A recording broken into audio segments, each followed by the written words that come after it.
d'Algérie. Nous allons passer plus d'une heure et demie aujourd'hui, exceptionnellement. On aura 10 minutes de plus, honneur au mois de novembre bien sûr, mais aussi à la riche activité culturelle et artistique. Au programme, nous allons recevoir Akli Ourad. Akli Ourad, un auteur pas comme les autres, qui va nous présenter un récit qui vient de très loin, des terres palestiniennes, une expérience vraiment exceptionnelle.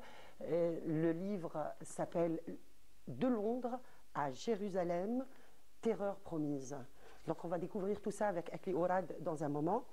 Nous aurons le plaisir aussi de recevoir Ahmed Boussif. Ahmed Boussif, un expert dans les énergies renouvelables qui vient de l'autre côté de la rive. On va découvrir non seulement son parcours professionnel, mais aussi son application dans les associations de l'autre côté, bien sûr, avec la communauté algérienne à l'étranger. Place au théâtre aussi et à l'opéra. Donc nous allons faire un petit tour du côté du théâtre de Tizi Ouzou, Katb Yassine, qui vont nous présenter, une équipe qui va nous présenter une pièce théâtrale très pertinente, qui parle des déportés. La pièce qui s'appelle Le bateau de Cayenne, qui est mise en scène par Nordine Issaed. Donc on aura le plaisir de recevoir la comédienne Fetta Waliti, Houssine Haddou et Malik Fellag. Nous allons du côté de l'opéra pour parler d'une production aussi extraordinaire de l'opéra qui est intitulée Le prix de la liberté. C'est aussi fait à l'occasion du 1er novembre. Nous terminerons avec de la musique et nous recevrons deux musiciens formidables, à savoir Faisal Bellatar et Chazil, pour une petite surprise. Je vous laisserai découvrir ça plus tard. Nous aurons aussi le plaisir de recevoir Hasna Zoubiri pour Safety Road et la spécialiste du patrimoine, Amina Zeri. Tout ça, on va le voir tout au long de cette émission qui sera placée sous le signe de la bonne humeur et du partage. Mais place maintenant tout de suite à la météo. Bonjour Amel. Bonjour. Comment ça va? Ça va, merci. Ça va bien? Alhamdoulilah, ça va. Non, aujourd'hui non. Pas du tout. Pas du tout. C'est sec. Aujourd'hui c'est sec. Pardon? Il paraît qu'il fera 30 degrés aujourd'hui. Très très chaud, oui. Surtout le nord. Hein. Aïe aïe aïe. Ouais, malheureusement. Donc, place à la météo. Après le jingle.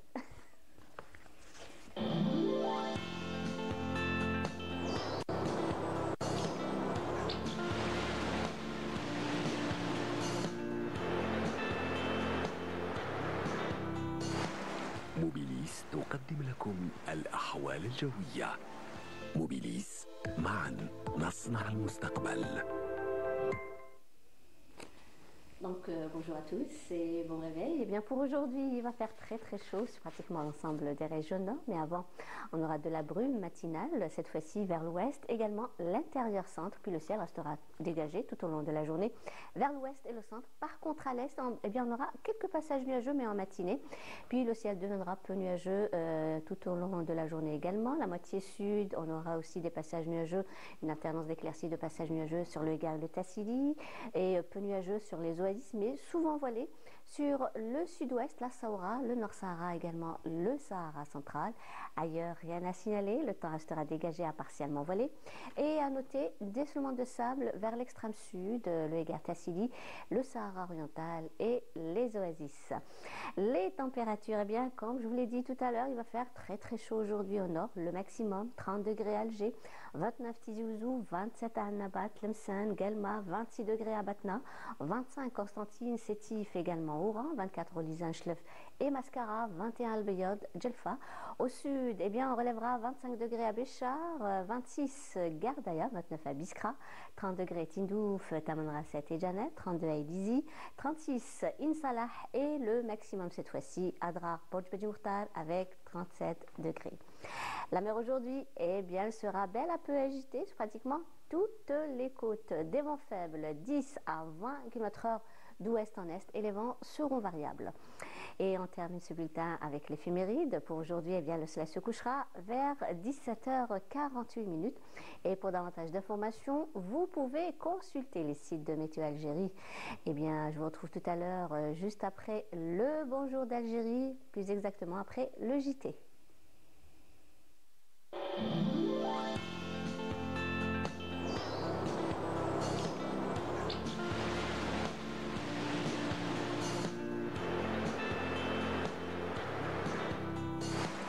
موبيليس قدمت لكم الأحوال الجوية.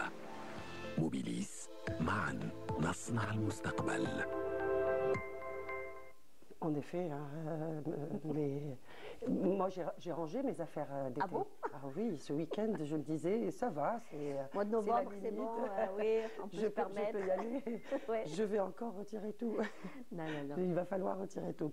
Donc voilà, donc on a terminé avec la météo. On va recevoir dans un moment Akli Ourad qui va nous présenter son livre. C'est un récit. En fait, il a fait un voyage, enfin une mission à Jérusalem avec son entreprise britannique, avec un passeport britannique. Il revient avec un récit poignant des terres occupées, comment il a pu sauver un ingénieur et après l'avoir mis en danger, parce que quand on passe dans une zone, c'est des zones comme l'apartheid d'ailleurs, Ouais. quand on passe dans une zone où c'est réservé uniquement aux sionistes, c'est interdit pour les Palestiniens, et si on les attrape, c'est 20 ans, c'est 30 ans de prison pour les Palestiniens. Donc il va nous raconter tout ça. Mais avant tout, on va peut-être laisser place à la chanson. À la boucle, ah oui, d'accord. Donc il va y avoir tout de suite, on me dit qu'il y a la boucle.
Je disais à mon invité une belle transition avec une touchia d'Amar Zahi.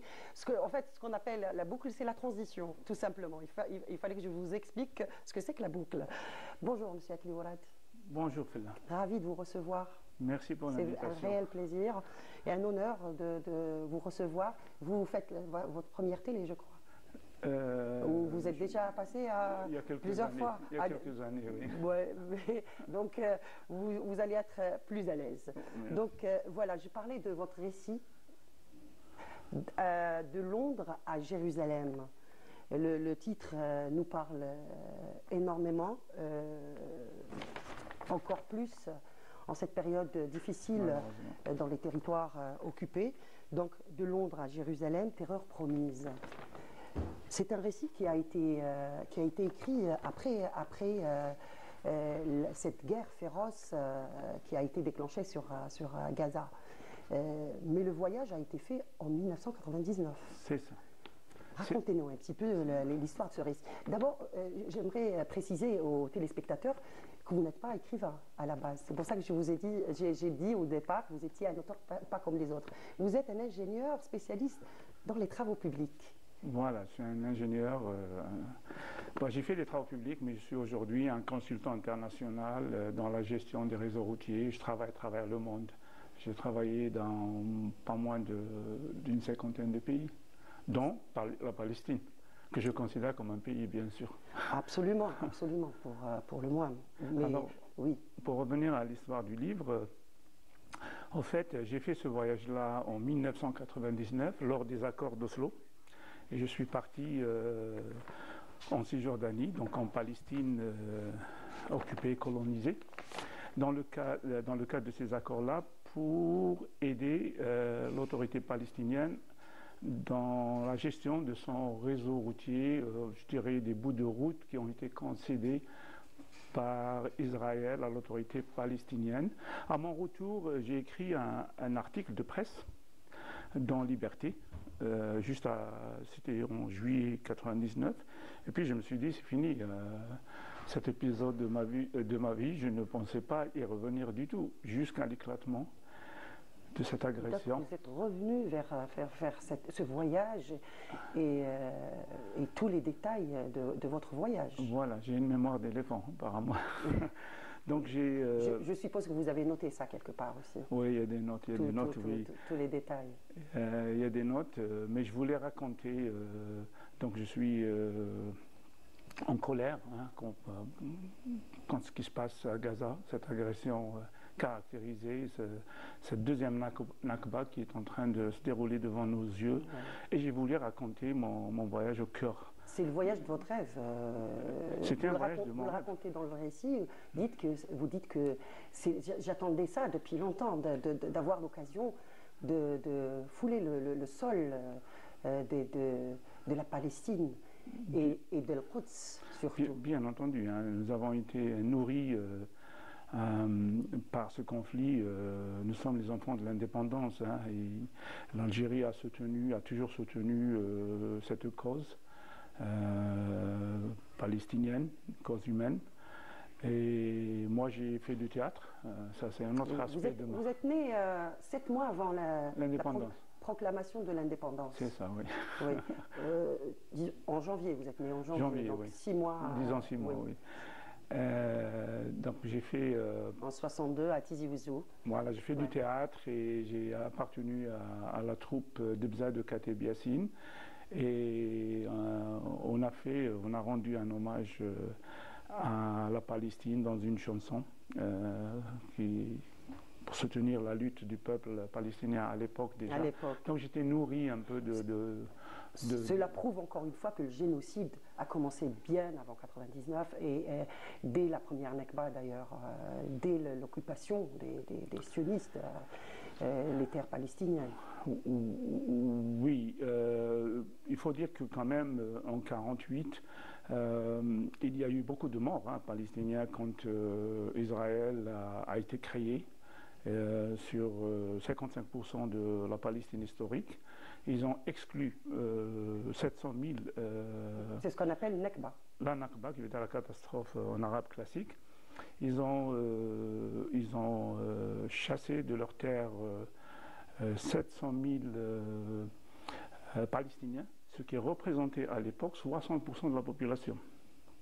Donc quand on donne un pourcentage comme ça, on comprend la catastrophe. Et ils n'ont pas chassé les 700 000, tous des territoires qui ont été attribués à Israël par la résolution de l'ONU de 181. Ils les ont exclus aussi de terres qui ont été attribuées à la Palestine tels que Jaffa, je raconte ça dans le livre, ou Haïfa dans le nord. Les habitations Voilà. qui ont été reprises par les sionistes. C'est plus que les habitations. Hein. Ils ont détruit leurs villages, leurs habitats. Ils ont même empoisonné leurs puits pour qu'ils ne reviennent pas. Ils ont tué ovins et bovins, tout ce qui restait. Et je parle là effacer les traces de vie. C'est ça. Oui, le projet sioniste a été toujours, et ça reste, on le voit aujourd'hui, c'est d'exclure la population palestinienne de ces terres ancestrales. C'est le grand remplacement. En fait,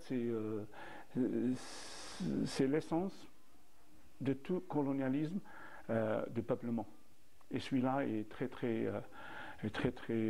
difficile, parce qu'il est soutenu par les plus forts de ce monde, et ça continue depuis 70 ans. Donc, le grignotage d'ailleurs continue jusqu'à la Cisjordanie, et pour qu'il n'y ait pas un territoire palestinien.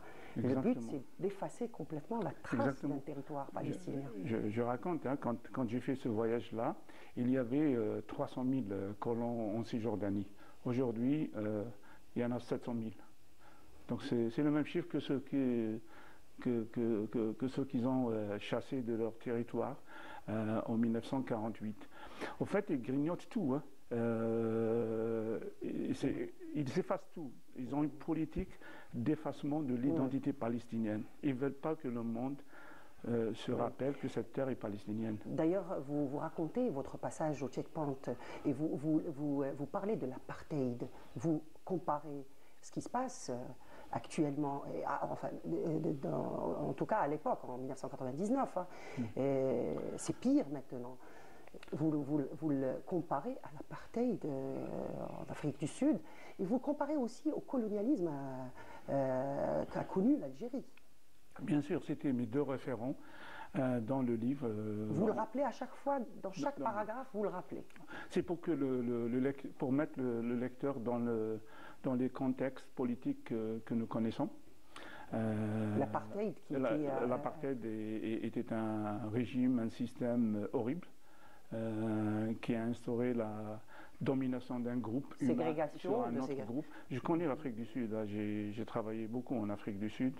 J'ai pas été système de ségrégation d'ailleurs. Voilà, et je fais un parallèle dans le livre entre l'apartheid en Afrique du Sud et celui qui existe pas seulement aujourd'hui, hein. Depuis le début, le système a été mis en place petit à petit.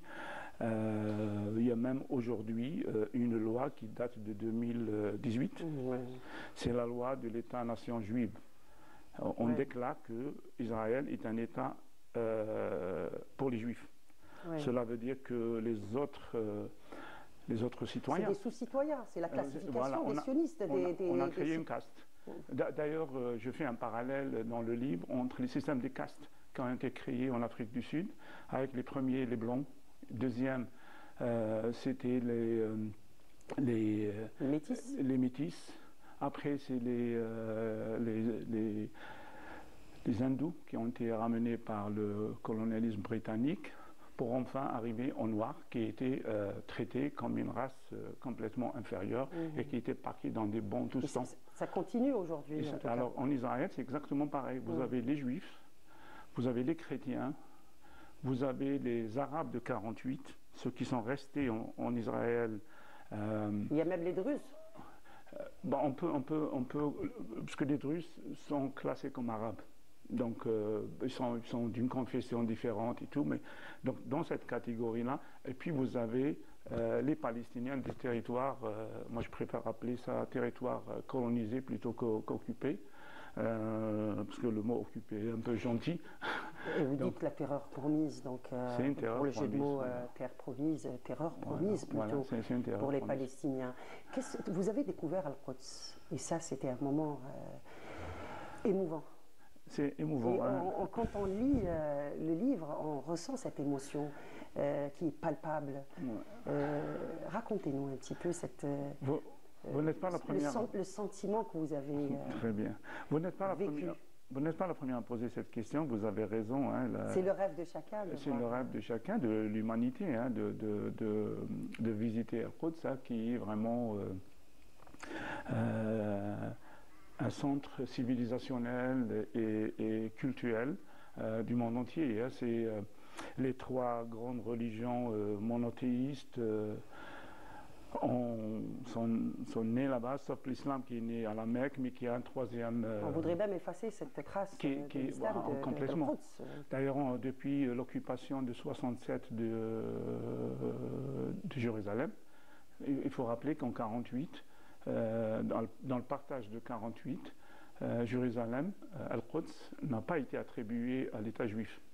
Ça a été acquis en 67. C'est la défaite des séjours qui a permis à Israël d'augmenter sa part du territoire et elle a annexé Jérusalem. Et depuis ce jour, elle a interdit la visite de Jérusalem pour tous les musulmans du monde. Les Palestiniens d'abord, qui sont nés là-bas, mais tous les musulmans du monde. On continue à vivre cette Nakba avec les Ourad. Ah oui, on est en plein deuxième en Nakba 6 ans 2, avec l'anéantissement en cours du peuple palestinien de Gaza. Il y a 2 300 000 habitants à Gaza. Il faut rappeler que sur les 2 300 000 de Palestiniens qui vivent aujourd'hui, c'est entre parenthèses aujourd'hui, à Gaza, qui survivent à Gaza, 80% de cette population est venue de la Nakba de 48. Donc ce sont des réfugiés. En tous les cas, vous le racontez simplement, avec des mots très faciles à retenir. C'est un livre qui peut être lu même par des lycéens. Oui. C'est un très beau livre de chevet aussi qui peut rappeler cette injustice sous l'œil de toute la communauté internationale, malheureusement. Vous avez pris goût à l'écriture, je crois, et vous êtes en train d'écrire en ce moment l'avant-propos d'un autre livre, donc un voyage, une histoire, comme vous avez fait beaucoup de pays. Donc vous voulez raconter... donc ça sera le prochain livre. C'est ça. Moi je suis un peu conteur parce que ça vient du fait que je fais du théâtre. On termine sur voilà. Cette information justement. Donc nous sommes des conteurs. Quand on fait du théâtre, on est dans la narration. Ça fait partie de la tradition algérienne. La tradition algérienne, la halqa et tout. Donc ce livre-là a été écrit avec ce style-là. Donc c'est un récit. Je fais voyager les gens avec moi au cœur de ce cyclone israélien que nous vivons aujourd'hui d'une manière abjecte.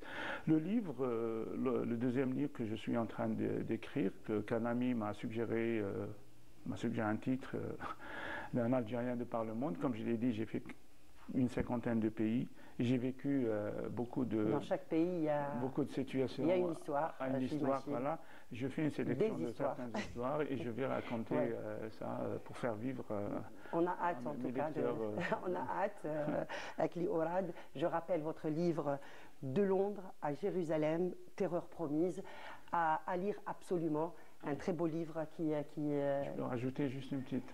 Allez-y. Oui, je veux dire que les droits d'auteur, donc mes droits à moi, seront versés à l'association Al-Haq, qui défend les droits humains et elle est basée à Ramallah et qui est en train de poursuivre en justice tous les politiciens qui sont complices de ce génocide à Gaza. Donc acheter ce livre, c'est aider les Palestiniens. Voilà une raison supplémentaire pour acheter ce livre qui est, au-delà de ce geste honorable, un très beau livre à lire, en tout cas. Je vous remercie d'avoir accepté notre invitation à Clé Ourad. Place à la chanson maintenant. Et on va écouter tout de suite Anna Jazairi du groupe Day.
de le dire et de le répéter, n'est-ce pas, Ahmed Oui, Boussif? exactement. Donc, vous êtes un Algérien bien de chez nous, de Tissemsilt, Oui.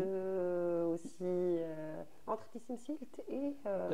Je suis né à Tiaret et Tiaret. j'ai grandi à Larjam, exactement. Et Tiaret. Une commune qui se trouve dans la wilaya de Tissemsilt. vous êtes installé de l'autre côté de la rive? Oui, exactement. Vous êtes là de passage, vous êtes expert dans les énergies renouvelables. Oui. Vous êtes dans une entreprise, vous êtes à la tête d'une entreprise qui est installée de l'autre côté aussi Oui. de la rive.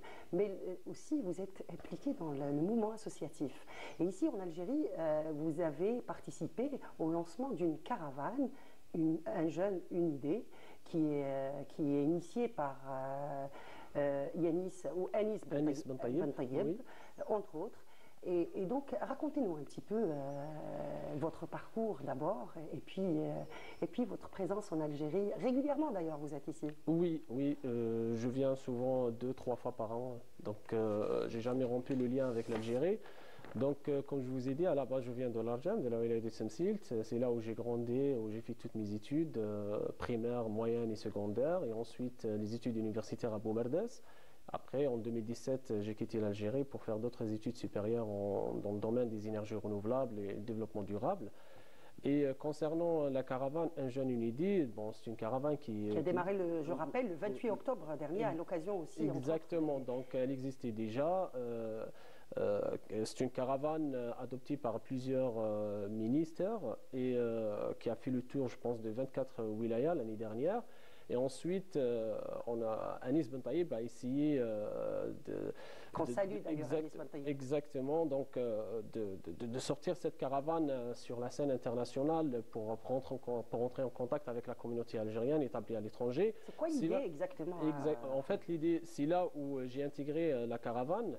L'idée, c'est de sensibiliser la communauté algérienne établie à l'étranger de l'évolution de l'Algérie, des progressions, des changements de loi et l'ouverture de l'Algérie sur l'investissement. Donc là, on parle beaucoup plus des opportunités d'investissement en Algérie. Donc la création des auto-entreprises, des micro-entreprises, des auto-entrepreneurs, etc. Donc là, le but, c'est d'inciter la communauté algérienne de revenir en Algérie et d'investir en Algérie. Donc c'est une passerelle, si on veut. Exactement, c'est de recréer le lien entre la communauté algérienne établie à l'étranger et l'Algérie, la patrie mère. Notamment que d'autant plus plutôt que la volonté politique y est. Il y a beaucoup de facilité en ce moment, les dernières années notamment. Oui, exactement. En fait, c'est le travail que Monsieur le Président Abdelmadjid Tebboune qui a fait. En fait, c'est d'impliquer la communauté algérienne dans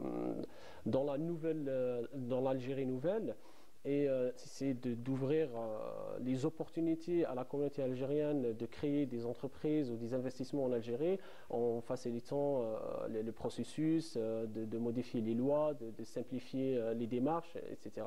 Donc voilà, la communauté algérienne n'est pas tout courant par rapport à toute cette évolution et c'est le travail qu'on essaye de faire, c'est d'expliquer, de sensibiliser cette communauté que voilà, il y a des changements, il y a des évolutions, donc vous pouvez retourner en Algérie et investir en Algérie. Vous avez organisé plusieurs rencontres à Lyon, à Metz, dans plusieurs villes, notamment en France. Oui. Comment se présentent les choses? Comment accueillent ces jeunes ces idées et cette démarche? Honnêtement, dernièrement, on a organisé 2 événements. Le premier qui était à Lyon, sous la l'égide du Consul général d'Algérie à Lyon, en collaboration avec le MOUDAV, le mouvement dynamique de la communauté algérienne établie en France, sous la présidence de notre frère Nasser Khabat, qui est membre de l'Observatoire national de la société civile, où il y avait une centaine de participants qui ont beaucoup apprécié nos interventions, nos explications et qui ont trouvé que ces échanges-là étaient très intéressants. Ils ont bien interagi avec nos interventions. Et aussi l'autre événement qui a été organisé à Genève, aussi sous la l'égide du Consul général d'Algérie à Genève, où il y avait environ 300 participants aussi qui ont trouvé vraiment nos interventions très intéressantes et qui ont posé pas mal de questions et qui ont vraiment présenté une forte volonté de vraiment retourner en Algérie et créer des entreprises ou des micro-entreprises en Algérie. Donc l'idée, pour rester dans les idées, un jeune, une idée. Quelles sont les idées qui reviennent souvent Ahmed Boussif? Un jeune, une idée, c'est donner de l'espoir aux jeunes, d'expliquer qu'on a notre part aussi dans le développement de l'Algérie, qu'on peut participer vraiment dans l'évolution de notre pays. Et le but, c'est d'expliquer aux jeunes investisseurs. Quels sont les profils qui sont, un jeune, une idée, qui sont intéressés? Quelles sont les idées d'investissement qu'ils proposent, par exemple? Bon, le but en général, c'est d'expliquer, de sensibiliser et de montrer comment faire pour investir, pour créer une micro-entreprise ou une Ils start-up. proposent des idées ou Proposer, non, mais accompagner beaucoup plus. Accompagner, expliquer, par exemple, l'événement qu'on a fait récemment à Boumerdès, c'est d'expliquer les différentes lois ou textes législatifs qui permettent à un jeune entrepreneur de créer une micro-entreprise ou l'importance de la connaissance juridique dans la croissance ou bien dans la réussite d'un projet économique. vous les accompagnez? L'accompagnement, non. C'est l'Agence nationale, je pense, de la promotion d'investissement qui accompagne les jeunes entrepreneurs. Mais le but, c'est d'expliquer et de sensibiliser. Et à titre personnel, est-ce que vous avez en perspective l'intention d'investir en Algérie? Oui. Pour le moment, vous... Oui, j'ai l'intention. Aujourd'hui, je suis chef d'entreprise dans l'énergie solaire à Nancy. Et en même temps, je suis représentant commercial d'une entreprise spécialisée dans la vente du matériel photovoltaïque au Luxembourg. Mais ça ne m'empêche pas d'investir en Algérie et c'est l'idée.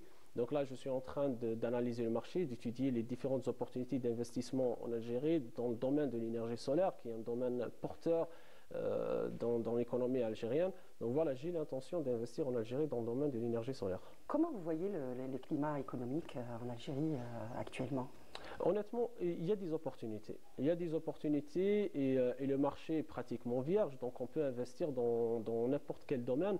Il y a beaucoup d'opportunités, il suffit juste d'étudier le marché et vraiment travailler sur un bon business plan parce qu'en fait, l'erreur, ou moi ce que j'essaie d'expliquer à la communauté algérienne, c'est que la culture ou l'environnement de l'investissement en Europe n'est pas le même en Algérie, donc on ne peut pas vraiment appliquer la même stratégie, mais on essaie de l'adapter en fonction de l'environnement algérien. Moi, je dirais même que le climat en Europe est affaibli un petit peu, le climat économique. Exactement, c'est ce qu'on essaie de dire. L'avenir est en Algérie. Honnêtement, l'avenir est en Algérie. Il y a beaucoup d'opportunités d'investissement en Algérie. Je rappelle que vous avez fait le voyage de Tessim Silt hier, oui, hier soir, exactement. pour arriver à Alger. Et comment vous avez trouvé le trafic? Ça va? Honnêtement, la circulation était fluide? Honnêtement, c'était très facile. Après, je connais très très bien le chemin, donc je l'ai fait régulièrement quand j'étais étudiant à Montpellier, à Boumerdès, pardon. Mais le trafic était très fluide parce qu'il y avait pas mal de projets pour créer des autoroutes, des routes de double voie pour vraiment fluidifier le trafic. Et c'était très rapide. En 3 heures, j'étais déjà sur Alger. Non, je vous ai posé la question car on recevra après Hasna Zouberi avec un représentant de trafic routier. C'est pour ça que je vous ai posé la question.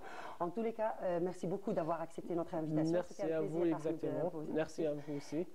On va regarder tout de suite un reportage qui a été fait par notre collègue Samia Bouarour qui va annoncer la création ou la réunion plutôt, le Conseil national, la réunion du Conseil national des anciens de l'information et de la culture qui a été organisée la veille du 1er novembre. La veille du 28 octobre, le recouvrement de la souveraineté de la télévision et de la radio nationale. Donc c'est un cercle qui regroupe les anciens comme le nom l'indique, mais qui veut aussi être un espace de réflexion, d'échange, d'organisation d'ateliers, de masterclass, mais surtout d'un travail de mémoire. On va regarder ça tout de suite et on reviendra vers le plateau. Les secteurs de l'information et de la culture ont toujours contribué à enrichir nos vies en apportant une meilleure compréhension du monde. Des générations portent toujours le flambeau à tour de rôle. Ayant au moins 20 ans d'expérience, ces personnes présentes ici font partie du secteur de l'information et de la culture. Grâce à leur dévouement et les efforts d'autres membres, une association nationale a fraîchement vu le jour. C'est un honneur pour nous donc d'assister, d'être là. Et parmi nos collègues, il y a beaucoup que je ne connais pas malheureusement, ils sont de différentes régions. Et alhamdoulilah, c'est une valeur ajoutée aujourd'hui. Absolument, oui, voilà, pour les jeunes surtout, pour qu'ils sachent un petit peu retracer l'histoire de la télévision, de la RTA à l'époque. Des journalistes, techniciens, écrivains et artistes de différents domaines débattent différents sujets. Un club qui se veut un espace de rencontre et d'échange et un outil de collecte et de préservation de la mémoire du secteur des médias et de la culture. Une association comme celle-là, qui regroupe généralement des gens qui ont une expérience dans la vie, dans les médias, dans le monde de l'art, etc., ne peut qu'être utile pour une société. Parce qu'elle véhicule une histoire, elle véhicule des événements, une expérience, etc. Donc l'objectif, c'est d'être, comme disent les Arabes, un lien d'une génération, deux générations, parce que même dans l'association, nous sommes des générations. Il y a des gens qui sont âgés, qui ont une grande expérience, et nous apprenons de ces gens-là. Mais l'essentiel, c'est que cette richesse ne parte pas comme ça. C'est que cette richesse, il faut qu'on la fasse passer à des jeunes, à la nouvelle génération, etc. Donc les objectifs généraux, c'est quoi? C'est de créer une intergénération qui permette donc des activités d'ouverture, de rendre hommage à des gens qui ont donné à les mondes de l'information et de la culture. Donc rendre hommage à ces gens-là, faire connaître ces gens-là, faire connaître les œuvres de ces gens-là, mais le pays surtout, c'est l'image du pays. Un programme riche a été ficelé pourtant sur la formation et l'organisation de manifestations culturelles, une valeur ajoutée pour les deux secteurs.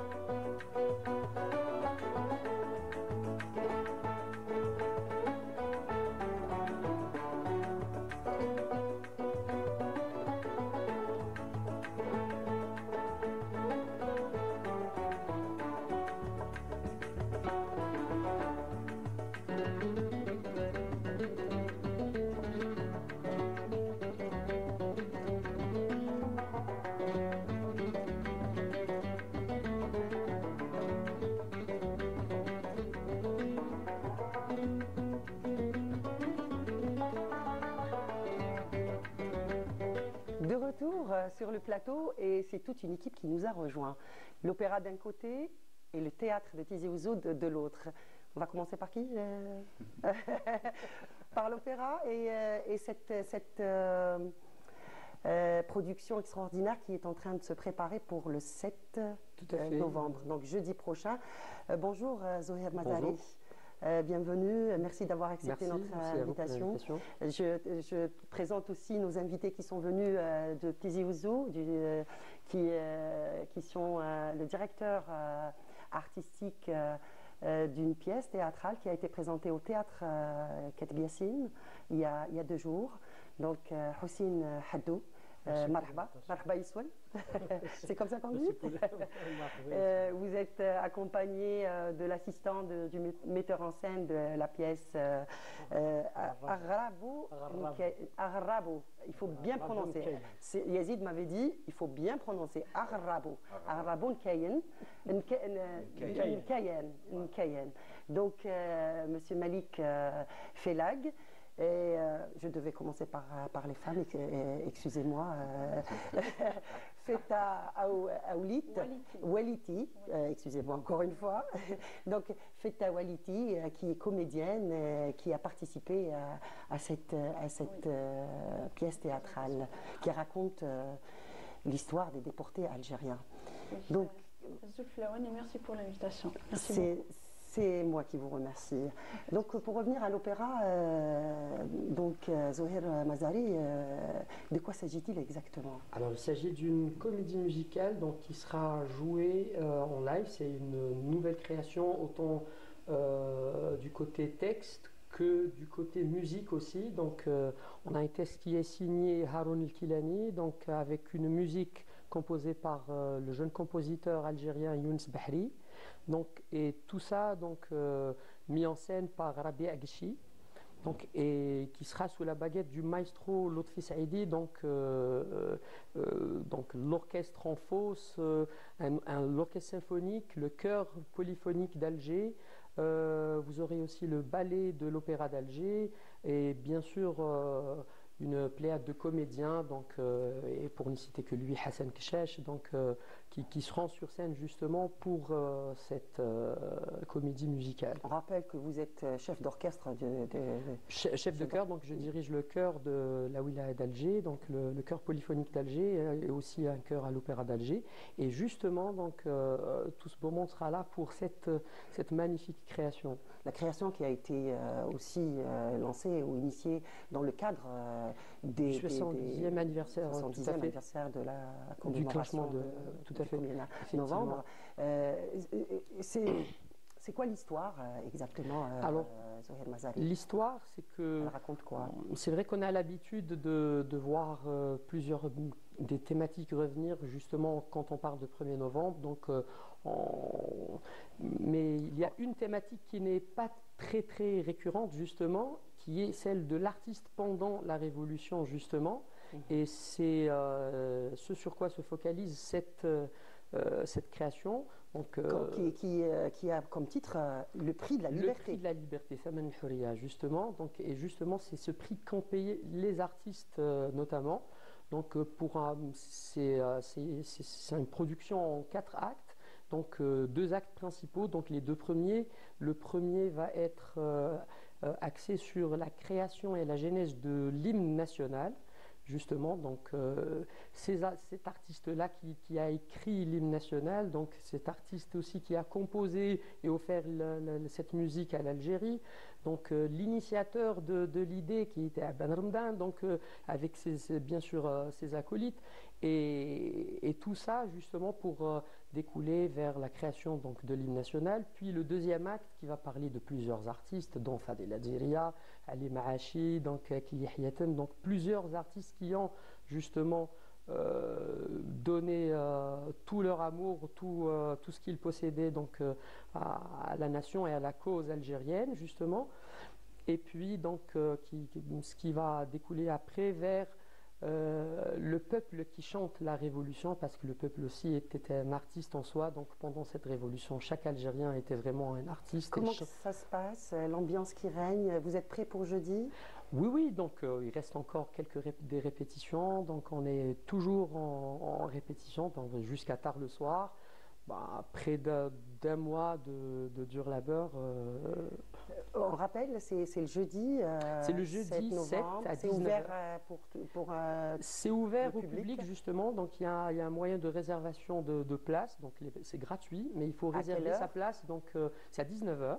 Mais il faut réserver sa place sur le site de l'Opéra d'Alger. Voilà, justement. Donc les gens pourront aussi trouver toutes les informations nécessaires sur les pages officielles, sur les réseaux sociaux, Facebook, Instagram, les réseaux de l'Opéra d'Alger, justement. Et dans le même esprit, d'ailleurs, que la pièce Gharabo Nkayen a été aussi mise en scène. Par Issaad, Abdelnour Issaad. Racontez-nous un petit peu l'histoire de cette pièce, dont la générale s'est déroulée, a été présentée il y a 2 jours au théâtre Kateb Yassine à Tizi Ouzou. Donc bonjour d'avance. Bonjour Malik Felag. Merci pour l'invitation. Donc le spectacle à Gharabo Nkayen, le bateau de Cayenne, justement, qui est en Tamazir, je le rappelle. En Kabyle, en Tamazir, oui. Donc il est dans le cadre du 70e anniversaire justement de déclenchement de la révolution algérienne 54. Donc le spectacle parle des déportés à la Nouvelle-Calédonie en 1871. Et en tête de cette révolution ou bien soulèvement de cette année, c'est le Mokrani, Boumzarag, Cheikh Haddad, ses deux fils. Donc en grosso modo, on a le metteur en scène ou bien l'auteur à focaliser sur les moments difficiles. On voit quelques photos là à l'écran. Les moments difficiles que le peuple algérien a passé en cette période-là. Donc, les déportés, c'est un déchirement. Oui. Exactement. En fait, vous parlez des Palestiniens. Oui. En fait, tout à l'heure. Ils étaient emprisonnés d'une manière, d'une autre manière. On l'a pas mis dans, on les a pas mis dans. On les a déracinés. Déracinés, exactement. On les a déracinés. Donc c'était dur pour les familles, pour les familles à ce moment-là. Donc on a essayé de donner l'image, ce que les gens vivaient à cette époque-là. En parlant d'image, justement, on va regarder tout de suite le reportage qui a été réalisé par notre collègue Samia Bouarouj.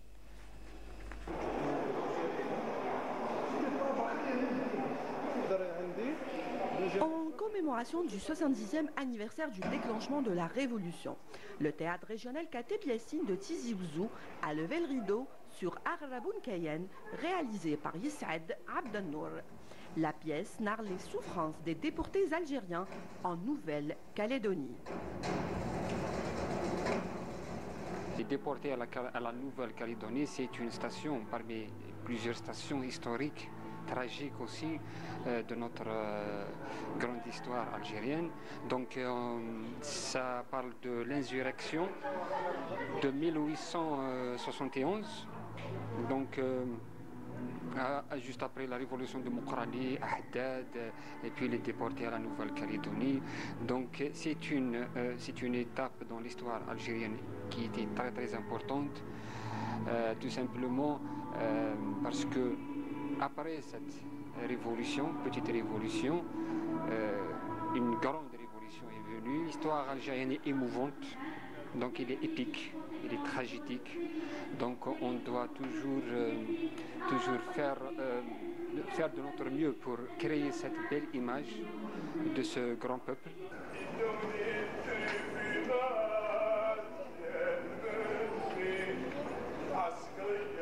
D'après le texte de Belkacem Merzouchen, la pièce, à travers ses tableaux, a su retranscrire l'horreur et la douleur vécue par les Algériens forcés à l'exil et à l'isolement et soumis à des mesures punitives abjectes et abominables, des conditions de traversée inhumaine à l'univers du camp de la mort. L'œuvre revient aussi sur les résistances du Cheikh Haddad et des frères Al-Mokrani. Mohamed Boumzarag, petit-fils de Boumzarag El-Mokrani, a assisté à la pièce avec émotion.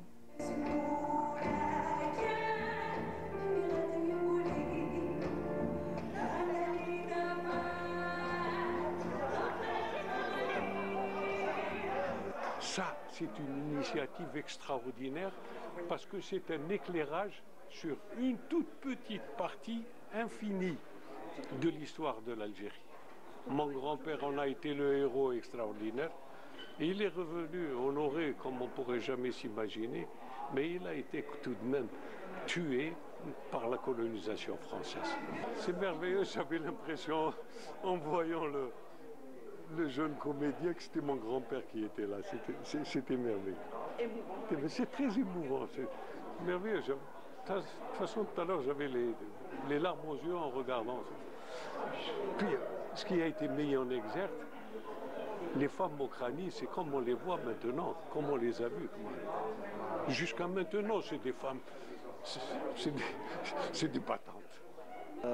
C'est un honneur de jouer, d'interpréter ce rôle-là. Vraiment, c'est un grand. On a vraiment travaillé. pour interpréter ce personnage, vraiment, il faut du travail, il faut du travail. À travers musique et tableaux chorégraphiques, Aghraboun Kayen a montré aussi le rôle important de la femme algérienne, ses sacrifices et son combat. Alors, Aghraboun Kayen, c'était une très belle pièce théâtrale. J'ai aimé être là, j'ai aimé assister, être là-bas avec mes camarades de classe et ma prof surtout qui nous a amenés ici. Je tiens à la remercier. C'est une pièce très honorable, rendre hommage à nos martyrs. Ça m'a émue et franchement c'était magnifique. Je n'exagère pas, c'était magnifique. Tout le monde était à la hauteur. Je la trouve intéressante, c'est tout. Il y a une très belle composition musicale, des costumes aussi, que je trouve très beaux. Quelques jeux d'acteurs. Par contre, je dirais qu'il y a eu un petit souci dans la mise en récit. Parce qu'on voulait tout raconter et la pièce ne dure que 1h30, mais c'est un enfant de notre histoire. Et voilà, nous encourageons des pièces de ce genre.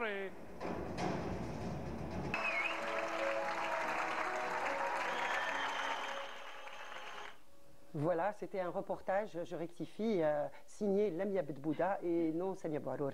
Donc on voyait les images, c'est émouvant. Hein. On voyait même le petit-fils de Mohamed Boumezrag, plutôt on voyait Mohamed Boumezrag, qui est le petit-fils de Boumezrag Mokrani.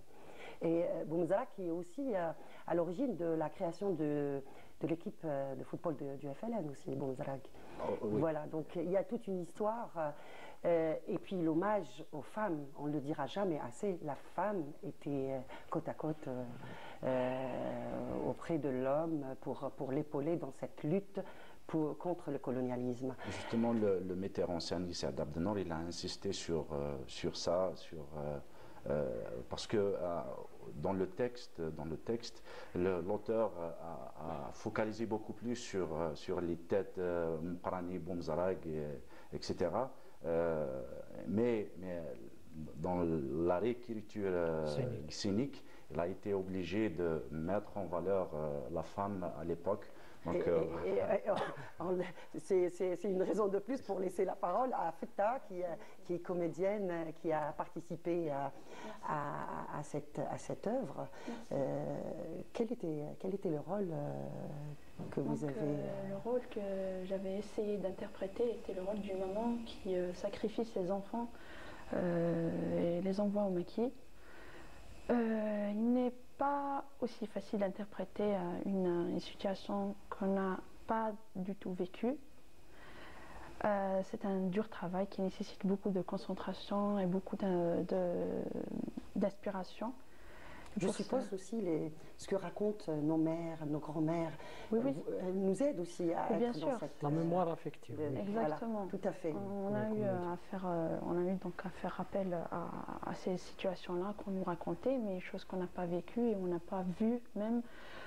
C'est un peu difficile, mais grâce à l'équipe, on a eu toutes les conditions favorables de la part du théâtre régional Ketbiassine, tout le staff, et de la part de l'équipe aussi, le metteur en scène qui est très méthodique et professionnel, la chorégraphe qui sème la bonne humeur et l'énergie très positive aussi, ça compte énormément.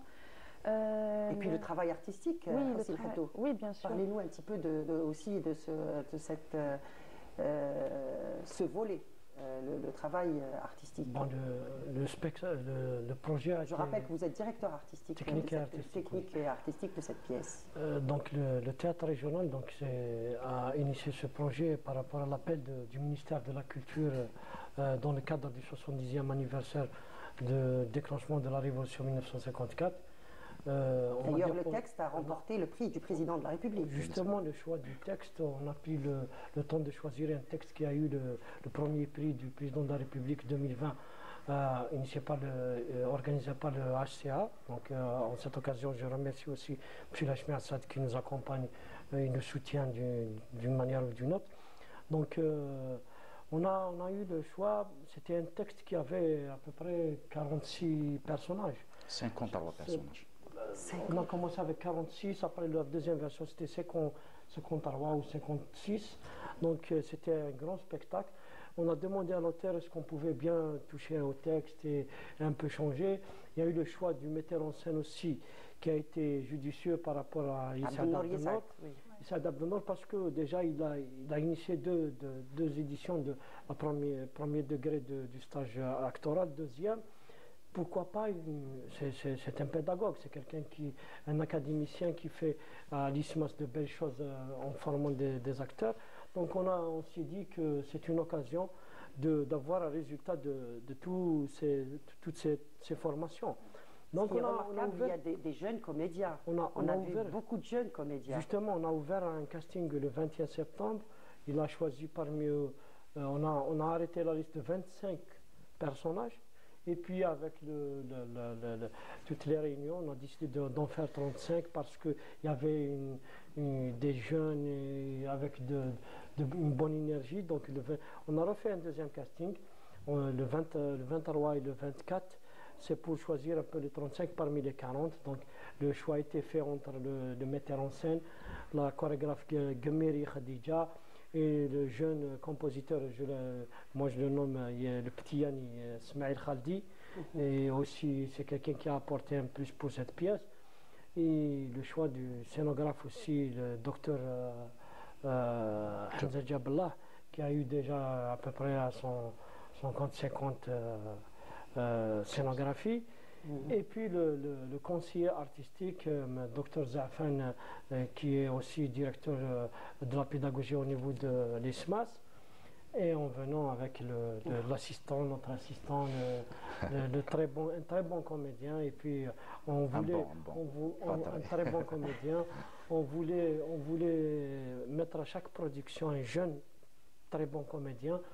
Comme assistant à chaque fois, on est en train d'avoir une petite stratégie avec le directeur qui nous a, M. Zaboubi Abdelrahman, on travaille d'arrache-pied avec toute l'équipe du théâtre, que ce soit les techniciens aussi, que je remercie, et la chargée de communication, Mme Oukid, et puis l'infographe et le photographe Bessi Psa, en parlant aussi de l'équipe. Les machinistes et les gens qui ont travaillé dans les coulisses. Toute cette équipe, on les félicite, en tout cas, on les salue à partir de ce plateau. Je tiens aussi à remercier les comédiens, 35 comédiens, comme s'ils n'étaient pas là. Ils étaient professionnels, très éduqués, avec on a de la ressource, on a des jeunes extraordinaires, il faut le dire. C'était un plaisir. La question, est-ce que cette pièce va être jouée, elle est programmée ailleurs pour qu'on puisse aller la voir? Et ma deuxième question, est-ce qu'elle sera traduite en arabe ou dans d'autres langues? Juste rapidement. Marzouchen, c'est quelqu'un qui maîtrise cette langue. Donc il a déjà la version en arabe. Donc c'est une question de finances, donc on va chercher peut-être à avoir des sources financières pour. Donc c'est l'occasion pour lancer cet appel. On espère l'avoir. Il y a des gens qui essayent aussi de trouver cette solution. On va essayer d'avoir une deuxième version, Inch'Allah. C'est un nouveau projet, parce que c'est quand même coûteux. Le spectacle, le ministère de la Culture a mis tout ce qu'il faut pour qu'on le réussisse. La programmation, il y aura 3 spectacles d'affilée, le 4, le 5, le 6, dédiés aux étudiants, donc avec les œuvres universitaires Centre, Mdouha et Tamda. Et puis après, sur Alger, peut-être à l'Atlas, et le théâtre le 28 novembre, Inch'Allah, en soirée. Je rappelle le titre de la pièce, Agharrabou Nkayen. Donc, Agharrabou Nkayen à voir peut-être prochainement. On vous félicite en tout cas pour tout ce travail. Zouher Mazari, merci beaucoup d'avoir accepté notre invitation. Merci à vous. Feta, merci. Je vous dis bonne continuation. Mais avant de vous quitter, je vous laisse regarder un reportage de Afef Belhaouchet sur aussi une des figures, on a parlé de Bouzarag, une des figures aussi qui a marqué cette époque coloniale. Il s'agit de France Fanon, donc direction le centre culturel algérien et le sujet de Afef Belhaouchet. Une des figures les plus emblématiques de la lutte pour la dignité humaine, Frantz Fanon, que le Centre culturel algérien a choisi de célébrer le 70e anniversaire du déclenchement de la guerre de libération nationale. Hier, nous étions le 1er novembre. Dans 6 mois, nous sommes en juillet 2025. Ce sera le centenaire de la naissance de Fanon. Donc ces deux dates se télescopent. Et comme je dis, Fanon et l'Algérie sont indissociables. La soirée vise à montrer que, en dehors des sphères intellectuelles et politiques, la population civile, les artistes, le peuple, veut se réapproprier le symbole Fanon et la pensée fanonienne. La soirée s'ouvre sur un vernissage vibrant où l'ombre de Fanon hante chaque toile, chaque photographie et chaque fragment d'histoire exposée. À travers les arts plastiques les plus populaires, donc le street art, les fresques murales, la bande dessinée et le pop art, on a des portraits de Fanon. Et tandis que les œuvres murmurent un appel puissant à la justice et à la libération, la soirée se poursuit par une odyssée musicale et politique. Je suis noire. Je réalise une fusion totale avec le monde. Mix Taras qui offre une exploration hybride évoquant autant le carrefour des idées que la résilience face aux oppressions. On s'est rendu compte qu'il y avait énormément de musiciens qui rendaient des hommages à Fanon, aussi bien dans le jazz, dans le rap que dans d'autres styles de musique. Donc la création de ce soir, c'est une collaboration entre le Centre culturel algérien et le collectif d'artistes Mix Taras. Fanon, Amrouche, 3 sources vives. Des interludes parlés ou chantés, rappelant les écrits de Fanon avec une intensité saisissante. Chaque note, chaque accord résonne comme une injonction à la justice, unissant les esprits autour de la vision fanonienne d'un monde libre. Représente l'Algérie, la liberté, la fraternité, le vivre ensemble. Je représente tout ça, surtout la liberté. Ce que j'ai adoré dans les choix que j'ai pris, c'est Pendant un masque blanc, et c'était précisément le chapitre un des chapitres qui s'appelle De l'expérience vécue d'un noir. Et ce que j'aimais, c'est la façon dont il parlait à la première personne. Donc ça a amené quelque chose d'intime et d'une de proximité qui permettait qu'on pouvait se mettre dans ses chaussures et qu'on pouvait ressentir ce qu'il ressentait. Un hommage qui transcende la simple performance musicale pour devenir une incantation vibrante où chaque note célèbre la lutte pour la dignité et l'unité des identités multiples. La fusion audacieuse des rythmes africains et de sons urbains ont créé un espace où la révolte et l'espoir se sont mêlés, rappelant les idéaux de Fanon dans un élan à la fois viscéral et poétique. Voilà, je rappelle, et on ne le dira jamais assez, Frantz Fanon qui est une icône de la lutte anticolonialiste et qui est une référence dans cette lutte qu'a connue l'Algérie pendant 130 ans. Place à la musique et on accueille tout de suite le conteur Faisal Bellatar. J'allais dire, on ne vous présente plus Faisal. Mais en même temps, le conte le conte et l'oralité est importante dans cette transmission et le travail de mémoire. Oui, clairement. Bonjour Fella. Bonjour. Bonjour à tous les spectateurs. Oui, effectivement, le conte reste le socle d'une société et c'est l'identité et la mémoire collective de tout un peuple. Et tout ce qui est digne d'être transmis se fait à travers l'oralité et bien évidemment à travers le conte. Vous êtes accompagné de Chazil qui est... Bonjour Chazil. Ça me fait énormément plaisir de vous accueillir sur ce plateau. C'est la première fois que vous passez au Bonjour, je crois. Oui, c'est la première fois. Vous êtes passé dans d'autres émissions, mais pas avec le Bonjour d'Algérie. Je rappelle que vous êtes un jeune artiste, musicien dans le rail. Qu'est-ce qui fait le rail avec le conte? C'est ça la surprise dont je parlais en début d'émission. En fait, je ne suis pas seulement sur du rail. Le rail, c'est un projet à part. C'est le rail. J'ai un projet qui s'appelle où je mets en valeur le rail, pour rendre hommage aux grands artistes qui ont révolutionné le style. Mais je suis dans d'autres styles. Vous avez une touche particulière. Exactement. Je fais plein d'autres styles à part, mais tout en restant dans l'identité algérienne. Et vous avez un projet, je suppose, avec, Oui, au avec fait, Faisal. Chazil, c'est une belle découverte pour moi. Donc, je connaissais un peu son travail, ce qu'il faisait avant, et on n'a jamais eu l'occasion de se croiser. Et au moment que l'occasion s'est présentée, donc En fait, je vous ai découvert tous les deux dans une soirée il y a une semaine, 10 jours, oui, il y a une et semaine. j'ai été impressionnée Oui, par cette fusion. C'était là la collaboration, et c'était une première fois. Exactement. Donc C'était après, magnifique, en tout cas. après mon travail repose sur la sagacité, le hasard, la sérendipité, et c'est ce qui a fait qu'en match tout de suite, dès qu'on avait discuté, parlé un peu, et j'ai été agréablement charmé par sa voix, et je me suis dit... Talentueux, Chazil. Écoute, moi, je fais dans le conte et la musique depuis plus de 10 ans maintenant. Et il y a 5 ans de cela, je me suis orienté tout naturellement à la fusion et au pluridisciplinaire.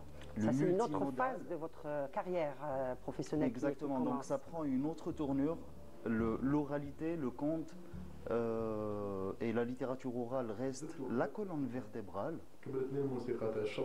Là, on voit un extrait de Chazil, ouais.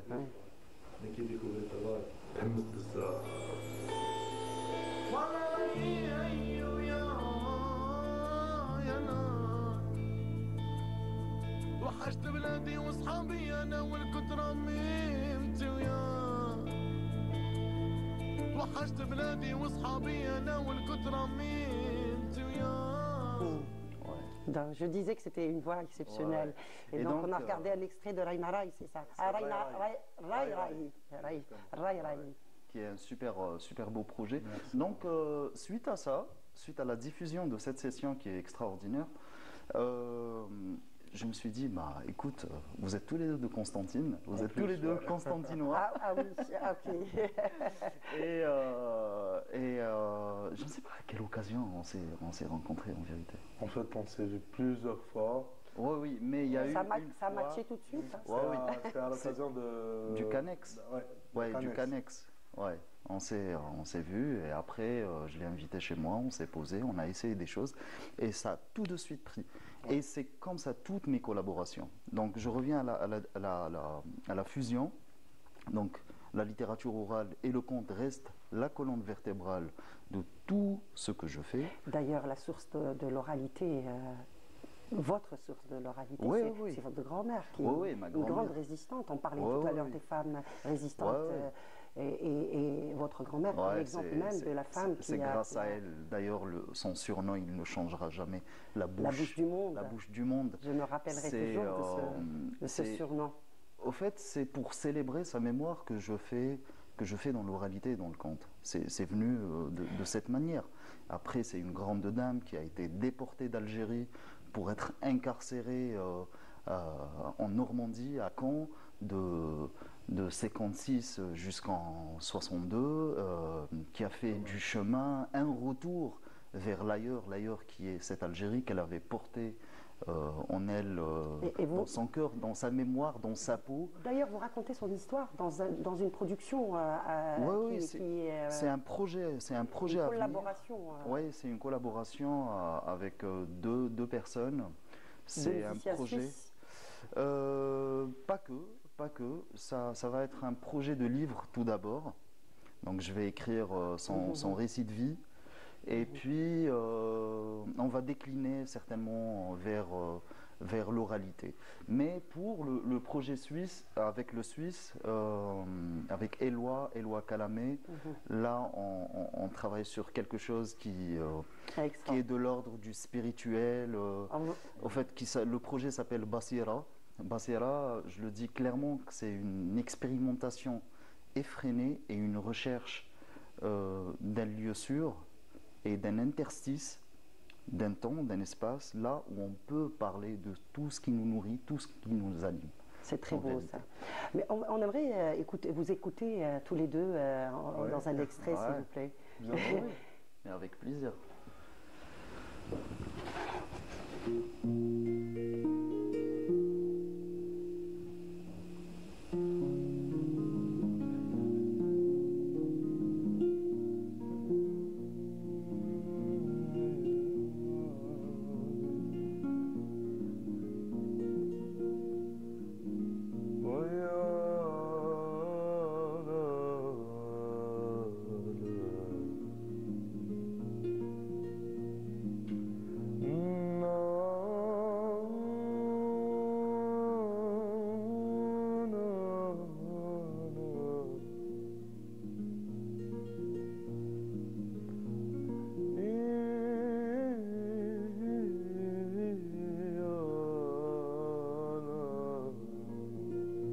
poigne de sable nous fera un commencement de jardin.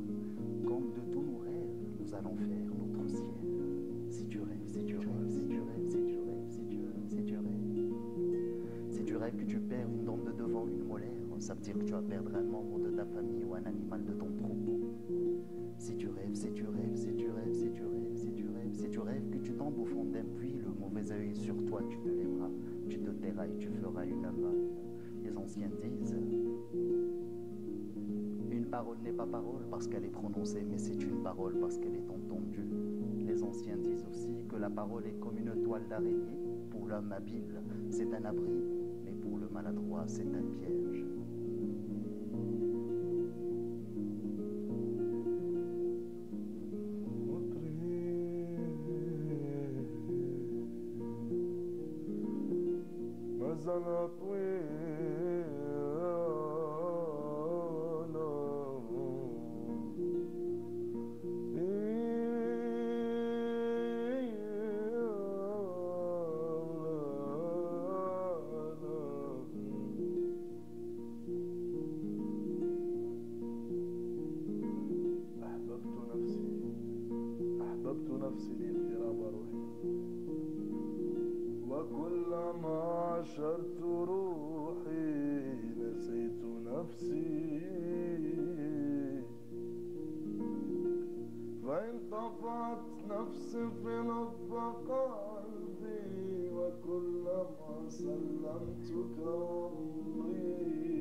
C'est magnifique en tout cas, c'est vraiment magnifique. Et c'est un projet qu'on va voir bientôt, j'espère. Oui, que vous avez déjà vu. Mais on verra pour le grand public. Oui, et là, on viendra vraiment avec plaisir. Là, les idées sont en place, on est fixé sur quelque chose, on prévoit d'aller en résidence de recherche tout d'abord et de réflexion. Et ensuite, une deuxième phase avec une résidence de création et on verra qu'est-ce que ça va donner. Des projets Chazil, rapidement Là, en ce moment, j'ai lancé le Rai Rai Session sur mes plateformes, sur YouTube, et sur mes réseaux sociaux. Bientôt, je vais lancer le deuxième. J'invite tout le monde à aller checker sur YouTube. C'est tout simplement Chazil. L'appel est lancé, donc Chazil. Je peux participer? Bien sûr. Je vous remercie encore tous les deux pour ce moment magique. Merci beaucoup. J'espère vous revoir. De toute façon, on aura l'occasion de se revoir. Bah, oui. Avec un autre projet ou Non, avec le projet Bassiela que je vais lancer dans pas longtemps. Oui. Avec grand plaisir. Ouais. En tout cas, c'est le moment de la prévention routière. Ouais, d'accord, ok. Il faut faire attention. Il faut faire attention. Donc voilà, on recevra dans un moment Hasna Zouberi pour parler du trafic routier.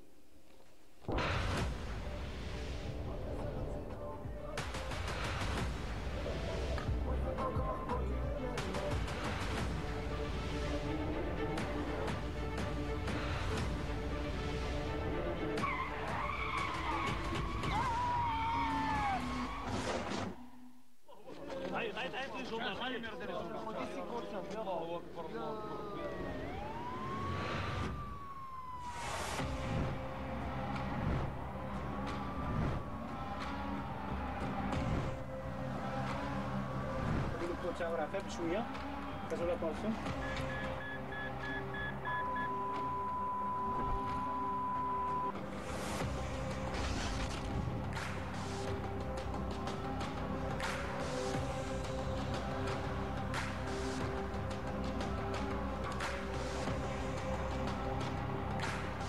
C'est bon, c'est bon, le point de dépôt.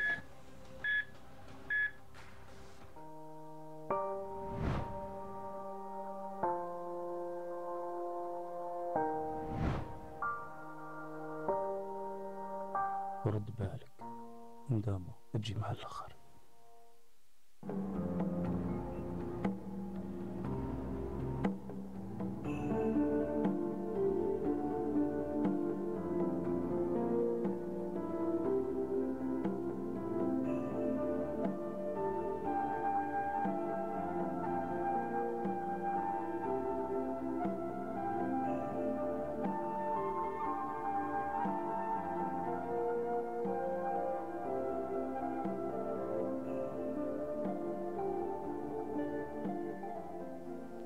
Retour sur le plateau, on retrouve avec plaisir Hasna Zouberi. Bonjour. Bonjour Fila. On te retrouve juste après, après ce jingle. Oui, c'est une campagne de sensibilisation par rapport aux accidents de la circulation. Et d'ailleurs, on parle de circulation aujourd'hui là, et on reçoit avec nous un invité d'une association qui est très connue, notamment sur les réseaux sociaux. Donc, il s'agit de Infotrafic Algérie. Amin Elbah, vous êtes le président de Infotrafic Algérie. Bonjour. Bonjour. Merci pour l'invitation. On verra ça juste après le jingle. Oui, bien sûr, bien sûr.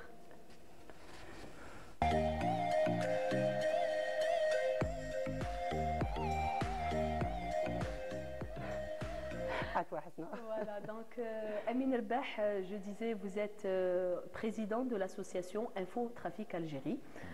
Algérie, ITA. Voilà. ITA, la bleue. Donc on précise toujours que c'est la bleue. Voilà. Donc vous activez sur le terrain depuis quelques années déjà. Vous étiez des bénévoles au départ et vous êtes constitué autant qu'association depuis. Depuis 2017. Depuis 2017, exactement. Donc depuis quand même 8 ans.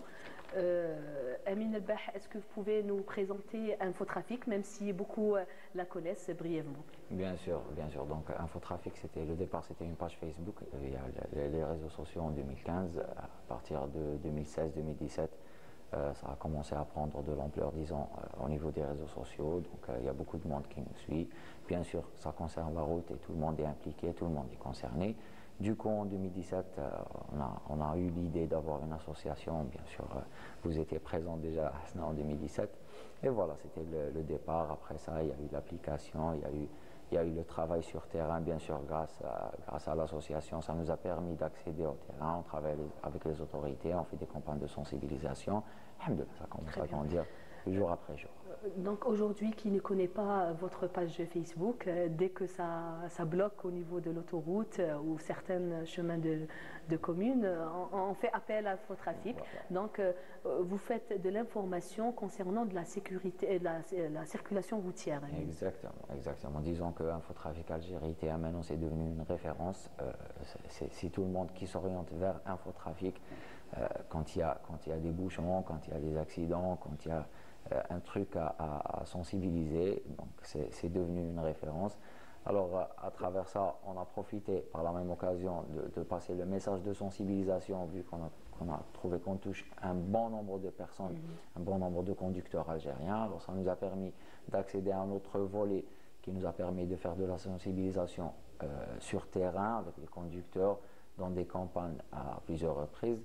Alhamdoulilah. Aujourd'hui, ça ne cesse de grandir. Très bien. Donc, je rebondis sur votre réponse. Vous comptez combien d'abonnés aujourd'hui sur la page et sur l'application éventuellement? Voilà, sur la page, on est à 3 millions d'abonnés. Donc, sur l'application, on est à presque, je dirais, 30 000 utilisateurs chaque jour, quotidien, bien sûr, quotidien. Ça diffère par rapport à l'état du trafic. Disons que la semaine passée, avec les embouteillages qu'il y avait et tout, on a atteint un chiffre vraiment la énorme. Semaine dernière, voilà, avec le pic, le dimanche lundi, on a atteint vraiment un pic énorme d'utilisateurs de la route. On a eu aussi des abonnés, de nouveaux abonnés. Bien sûr, on ne se dit jamais qu'on touche tout le monde. Hein. Il faut toujours à chaque fois qu'il y a de nouveaux abonnés, il y a des utilisateurs. Alors, alhamdoulilah, donc à chaque fois, on touche une quantité importante d'abonnés et de conducteurs algériens. Très bien. Vous connaissez l'application? Non. Je ne l'ai jamais utilisée. Mais vous le connaissez au moins? Oui, bien sûr. Les enfants l'utilisent. Tant mieux, au moins quelqu'un dans la famille. Ouais. Bon, en fait, au départ, vous faisiez de l'information, donc vous vous informez par rapport au trafic. Aujourd'hui, enfin, je vois depuis quelques années, enfin ces dernières années, vous êtes impliqué dans la sécurité routière. Donc, vous êtes en train de sensibiliser un peu les usagers de la route quant aux mauvais comportements qu'on emploie. Vous dénoncez même certains comportements sur la route. Bien sûr, bien sûr. Et il faut dire que maintenant, au niveau, que ce soit de la messagerie de la page ou au niveau de l'application, on commence à recevoir beaucoup d'informations. On commence à avoir, même au niveau de la page, on reçoit beaucoup de vidéos, des manœuvres dangereuses. Donc, on publie parfois même des accidents qui sont un peu durs et tout. Donc, on publie pour faire passer le message que c'est pas parce que parfois il y a des gens qui n'ont jamais vu un accident, qui n'ont jamais participé super un accident, alhamdoulilah. C'est ce qui bloque la circulation Voilà, parfois. donc oui. exactement. Parfois, on Les fait gens passer- qui s'arrêtent, qui prennent des photos, des vidéos, Voilà, on fait passer- la curiosité. Exactement, on fait passer les vidéos. On essaie de sensibiliser à notre manière, parce que parfois, vous ne pouvez pas savoir c'est quoi la manière qui va atteindre le conducteur algérien. Il y a des gens qui comprennent avec des vidéos dures, il y a des gens qui comprennent avec des messages de sensibilisation. Il y a une catégorie de personnes qui comprennent avec des messages souples. Donc c'est ce qu'on essaye de changer à chaque fois. On essaie de changer la façon et on essaie de changer la méthode pour faire passer la sensibilisation. Bien sûr, au début, je le dis et je le redis, l'information routière, c'est le truc le plus important parce que la majorité des utilisateurs qui utilisent l'application, d'ailleurs l'application, on est sorti un peu des réseaux sociaux parce que l'application, elle nous permet, c'est une application push to talk. Justement, j'allais parler de cette... C'est comme un radio talkie-walkie. À un moment donné, on ne pouvait pas quand même sensibiliser le conducteur algérien. On lui dit, n'utilisez pas vos téléphones au volant, mais nous, on demande au conducteur de nous envoyer un texto et de nous dire comment l'état de la route au niveau de ceci et cela. Donc, on est passé à l'application. C'est une application radio push to talk. Vous déposez votre téléphone, vous appuyez sur un bouton et vous faites passer le message. Il y a toute une équipe qui reçoit le message. C'est une cellule qui travaille 24 sur 24. D'ailleurs, je les salue, que ce soit au niveau de la page ou au niveau de l'application. Ils font un énorme travail. Ils sont là à répondre 24 sur 24, 7 sur 7. C'est une équipe qui veille. C'est une équipe qui essaie toujours de faire passer l'information crédible, beaucoup plus. Parce que, et en temps réel, c'est très important. Voilà, parce qu'on reçoit des informations, c'est pas ce qui manque. Mais le plus important, c'est l'information réelle.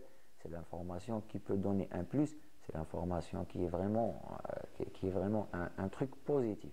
Donc c'est toute une équipe qui filtre tout ça, qui fait passer l'information.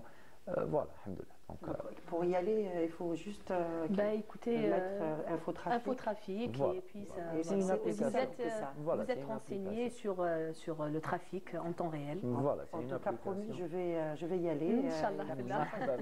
C'est avec plaisir. Merci beaucoup à C'est moi. Merci à vous aussi. Amin Rbah. Et bonne continuation. Merci. On écoute tout de suite Kader japonais, Limzat.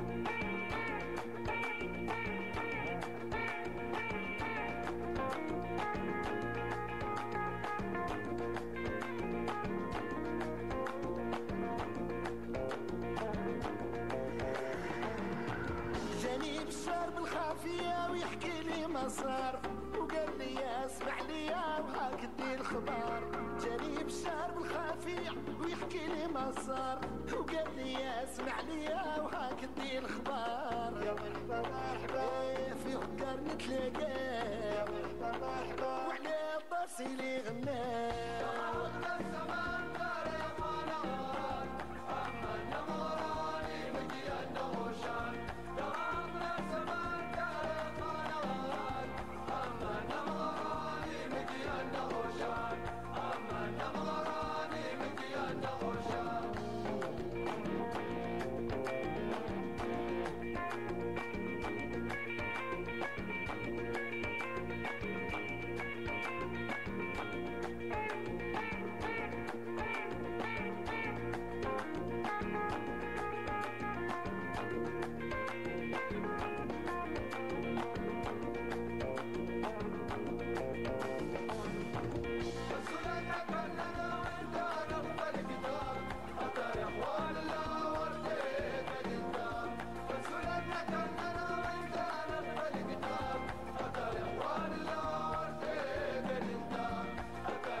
لا إله إلا هو تعالم القدر حليت عيني وعلى كتابي وفهمت الميساج ولا إله إلا هو عالم القدر يا مرحبا مرحبا إيه في الدار نتلاقى يا مرحبا مرحبا وعلى راسي اللي غناها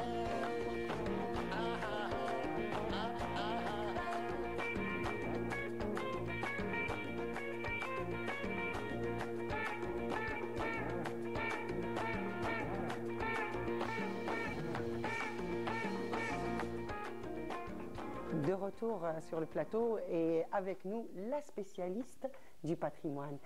Amina Zeri. Après le jingle, on revient vers vous, Amina.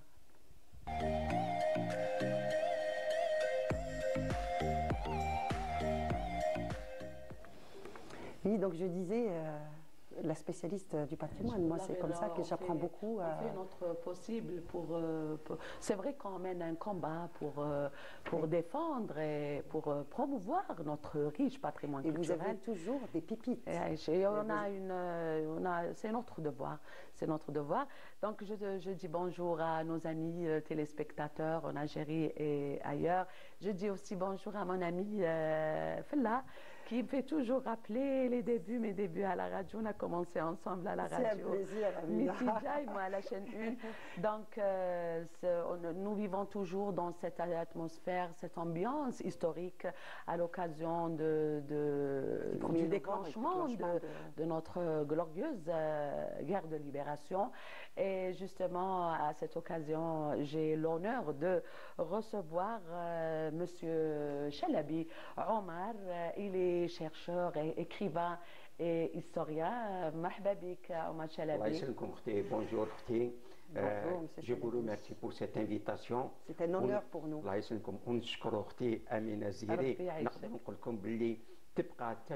Rabbi Aïchak, et aussi on salue et on remercie tous les éléments de Bonjour d'Algérie. Exactement. Donc là, j'ai l'honneur aussi de recevoir Madame Jadi Hakima, qui elle aussi, elle fait un travail fabuleux pour la promotion de notre art culinaire. Et on dit toujours que le fel, je vois que vous n'avez pas les mains vides. Exactement. C'est les traditions. Les traditions. Marhaba bik, Hakima. Et donc, le plat traditionnel algérien, il est toujours présent dans les précieuses occasions, l'Ayad al-Wataniya ou Diniya. Donc, marhaba bik, ma'ana. Aujourd'hui, c'est le plat majestueux et le plat célèbre dans les sages. C'est le mchelouch. C'est le mchelouch, Hakima. تقليدي من شرق الجزائر مدينة العريقة تاعنا قسنطينة. Voilà, donc marhaba bik. Aujourd'hui, on rend hommage à 4 patriotes algériens, 4 martyrs de la guerre de libération nationale. Il s'agit de Bouala Marhal, Saïd Touati, Hamida Radi et Mohamed Lamine. Donc, هاد الصبيحة Monsieur Chalabi تدينا البير جبح سميتها la guerre de Bir Jebah. على كل حال كما قال العنقاء الله يرحمه بير جبح يحلف وحقيقة الحلف وخدا الطار تاعو. يعني هاد ليستوار هادية شحال كما يقولوا مؤثرة بزاف مؤثرة. Elle est triste, elle est passionnante, elle est émouvante. Exactement. هدايا يعني نقدر نقول لكم باللي كيفاه صارت هذه اللي هو قدور مايدي. هذا قدور مايدي راح مع بودرياس راحوا الباب الواد وتحاكموا اكروشاج مع الفرنسيين. بودرياس هرب وهنايا وين قتلوا اللي هو قدور مايدي. كي قتلوه سبحان هذه اللي نقولوها غلطه، ضربوه صابوا كارت ديدونتيتي في جيبو باللي يسكن في بير جباح. لا رو جيتاب اللي راهي اليوم اسمها بودرياس الاب والابن. فرنسا تعرفي عندها واحد الحقد واش واسات لو 10 اوت 1956 جات على الطناش تاع الليله من وين دارت بومبا قدام الدار تاع مايدين. تماتي هي دارت بومبا 73 مور. C'est un carnage. Beaucoup de morts, beaucoup de blessés. نقدر نقول لكم يعني لا ريجيتاب هذيك رابت كاع لي بليسي وكذا منا من هيكاتيك. يعني باش خرج تماتيك خرجوا لي جان ام اي فام خرجوا ما فيهاش. قال لك نخلفوا الطار. حقيقه دخلوا في الريزو تاع لي بومب. لما دخلوا كاين هذا بوعلى مرحال سعيد تواتي. On voit les noms on voit les noms des victimes de Bir Jebah à l'image sur la photo. فوالا وكاين فيها راضي حميده دخلوا في الريزو هدايا ومنهم ثاني كبايا حسين واكرور جوهر اكرور. دخلوا في الريزو معاهم كدا منا من هيكاتيك. رحل بوعلام مع جوهر اكرور واش وساو راحوا الملعب تاع بيلكور. D'accord. راحوا الملعب Le stade municipal. Ex-Bellecour, aujourd'hui le stade du 20 août. On voit les 4 aussi, on voyait les 4 à l'instant, Amina. Oui. راحوا وداو لا بومب معاهم، راحوا في زوج والاخر بوعلى مرحال دار البومب هنا ودار الفيستا عليها وجا باش تدخلي سيتي تان ديمونش الستاد ارشي كومبل ماشي سهله اختي والعسا لا فوتو فوالا والعسا قدروا يدخلوا وحطوا لا بومب تانيك سي بيان دوماج حط الفيستا عليها خباها باسكو سي با فاسيل مع لي فرونسي ستاد ارشي كوم عاودوا خرجوا وبايا حسين مع بلامين راحوا للسطاد تاع البيار. لازم الوقت واحد والساعه لازم البومبه تطرطق. طرطقت في بيلكور في ستاد مونيسيبال فيها طرطقت en même temps au stade de On voit aussi le portrait de Bouala Marhal. كي طرطقت فيها بليزيور مور اي بليزيور بليسي طايحين في الارض. وفي البيار كيف طردت بليزيور مور اي بليزيور بليسي. هنا وين الجنرال ماسيو اللي دار حاله في القصبه كان مزرب على القصبه هو وبيجار راح يدير انكيت في السطاد كوم بارازار يصيب طرف تاع قماش ويصيب هذاك الطرف تاع قماش داخل الجيب تاع الفيستا تاع رحال بوعلان يصيب النيميرو تاع الديكريساج والديكريساج هذاك جاي فيه سوسطاره راح يجري سوسطاره وحوز على ذاك الديكريساج ويصيب اللي رحال بوعلام هو الفيستا تاعو. Il avait que 17 ans je crois. 18 ans. Oui. كيف راح ديرك تحوس عليه وحكموا لما حكموه رحال بوعلام il avait 18 ans. La torture. Ils ont falsifié son extrait de naissance. La torture. Ils n'ont pas le droit de. Exactement. الله يرحم جميع الشهداء وكذا. وداروهم في الحبس وبعد تي كونداني امور لو 20 جوان 1957. Gloire à nos martyrs. à 3 heures du matin يعني بور دير باللي سفراو الناس وفرنسا الحقد بتاعها مع الجزائر جوسكا بريزون مازال. Justement, là, cette occasion, Monsieur Omar Chalabi, il a écrit un poème sur cette triste et belle histoire aussi. Donc, qui va nous déclamer aujourd'hui, si on a un peu de temps. Donc, je vous laisse déclamer juste un extrait de ce poème. فدائيين بير جباح تفكرت يا خويا ديك الليله جيش فرنسا جاو متحزمين ببير جباح حطوا القنبله في الليل والناس كلهم نايمين تفجرت عليهم حالتهم لا حاله 73 ماتوا مردومين الناس هاربه باتوا للخلا الاطفال يبكون على امتهم مفقودين ينادون باعلى صوت يا رجلا نخلف الطار بما فعلوا المجرمين اتحدوا رجال الجهاد سبيلا افدوا نفوسهم للجبهه منضمين بوعلى مرحال بمواقفه البطله مع طاووس عكرور ذهب متحزمين دخل الملعب وضع القنبله والفرنسيين بكرة القدم لاهيين تفجرت عليهم عده قتلى والمعطوبين جميعهم على الارض مطروحين بملعب الابيار ثانيه قنبله تفجرت عده قتلى ومعطوبين وضعها محمد بن لامين يا سائله بشجاعة وعزيمة مع يباي حوزين. سعيد تواتي كان مسؤولا مع راضي حميدة كان من الفدائيين. فرنسا حكمت عليهم بالقتلى كانوا بسجن سركاجي محبوسين. في 20 جوان قتل الأبطال 1957 قطع رؤوسهم مسبحين لتعالى القصبة زغرت على أبنائها مودعين. صحة مسيو شلبي. مودعين. C'est un extrait vraiment émouvant et triste. صحة ربي يرحم الشهداء. Il y a un détail très important. Avant de قبل ما يستشهد بوعلى مرحال il a offert une شاشية الباجي محمد ربي يرحمه اللي كان aussi كانت مطروزة هذيك الشاشية الإعلام تاع الجزائر. اللي تي كونداني à mort. كيفاش الحكاية صغيرة هكا. كان رحال بوعلام كان في سركاجي كما يقولوا في الاخر دون لا ميم بياس اللي كان معاهم محمد الباجي.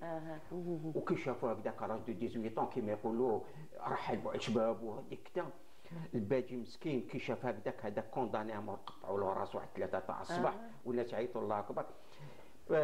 gloire à nos martyrs. رحل بوعلام خلى شاشيه للباجي والباجي كتب عليه يا مقنين الزين هذيك مقنين الزين على رحل بوعلام وحقيقه كان الله يرحمه. Beaucoup de gens se demandent c'est quoi l'histoire de مقنين الزين donc c'est بوعلام رحال غنى عليه ولحم كيتشوك يعني ربي يرحمهم. Ça mérite une autre émission autour de ça. Peut-être qu'on va donner la parole.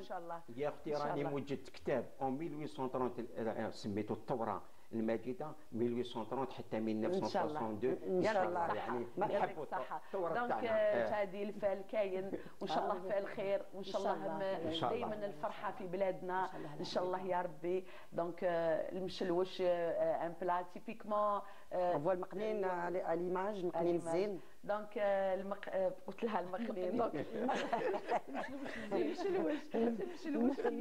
المشلوش تري سيليبر على الساجريا هكذا. بيان سور هو تاع شرق الجزائر بيان سور معروفين ومن الشرق مازالهم محافظين على التقاليد تاعهم يعني الحمد لله في هذه الولايه ولا ماذا بيا كانت تقاليدنا نحكموا فيهم. انا توجور نحارب على التقاليد تاع بلادنا. داكور وكيفاش ديريه؟ بون هذايا كيما الشخشوخه نديروه الورقه تاع المسمن هما وشنو هما افون زمان كانوا يديروه رقيق خير من تاع دوكايا. كانوا الحراير الله يبارك ربي يرحمهم كانوا يديروه قطعوا حواشي هو مشلوش تاع هو حنا نقولوا حنا هما يقولوا مشلوش حنا نقولوا المخبل يعني باش نقول لكم كلمات كيما حنا في العصر نقولوا رفيس فوالا سي رفيس سي لا ميم رفيس وي سي لا سيم كونسيبت ماشي سي با لو ça n'a rien à voir avec الرفيس. داكور واحده اخرى هذايا هذا حاجه الورق هما يسموه تاع طاجين الورق تاع المسمن يديروه من رقيق عندهم واحد الطاجين تاعهم داير هاك المري كيما المري تاع النمره فوالا. Je rappelle que vous êtes une spécialiste du patrimoine culinaire algérien. وي يديروه بعدك يديروه رقيق ما كانش تشوفي ترونسبارونت العفيه اللي فيه. Peut-être qu'on reviendra, les prochaines émissions plus en détail sur l'art, le patrimoine culinaire algérien. On vous remercie d'être présent. Amina, merci à toi de ce beau plateau. On arrive au terme de cette émission. Je vous dis à très bientôt